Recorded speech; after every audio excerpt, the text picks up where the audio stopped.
Growing up in Dresden, we always had lots of people visiting us at home.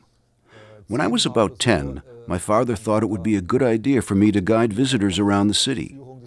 So indeed, together with our guests, I walked around various areas of the city, many of which at the time still lay in ruins.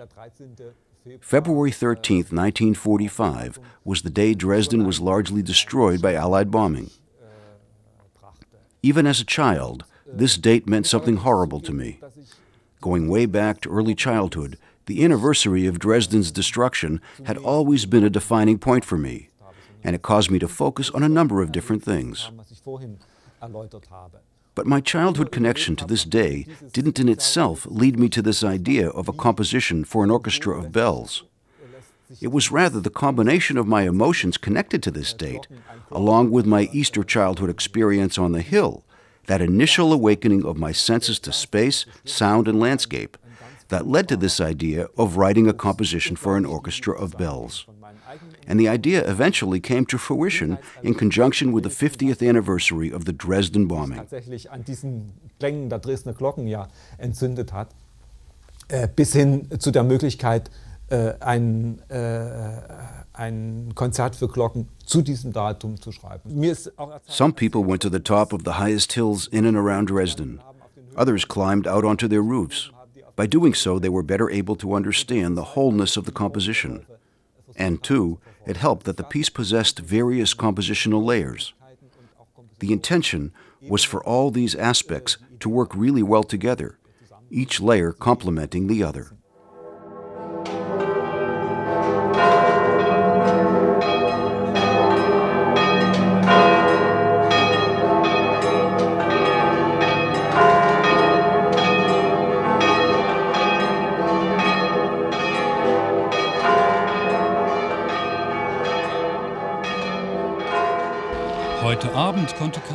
Tonight, no one could miss or ignore the resounding of the bell Requiem, even though many Dresdeners are asserting there was too much going on for a day appropriate for quiet reflection and remembrance.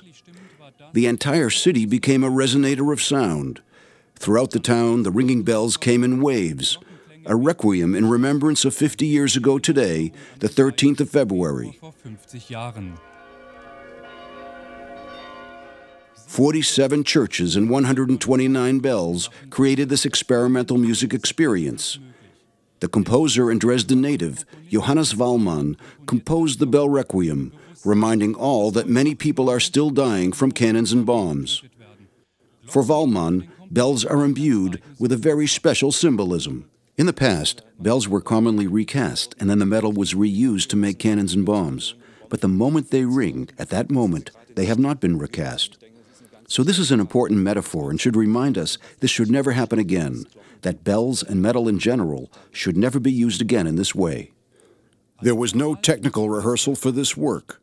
Wallmann made sure to study the timbre and tone of every single church bell. With the help of highly sophisticated equipment, all sounds were sent to a central mixer. The 332-page score had no musical notes. Divided into steps, each of 1 second, the score displayed the starting points and ending points of the bells ringing. 80 assistants operated the bell's mechanics.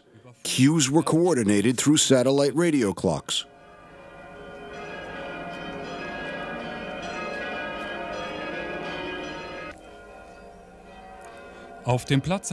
Thousands of Dresdeners gather in the square at the Frauenkirche and pay homage to the victims of 50 years ago.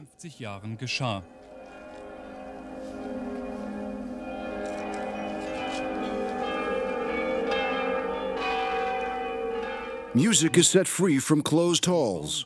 In Dresden, an experience of great impact, the ringing of the bells, a sense of both sadness and hope.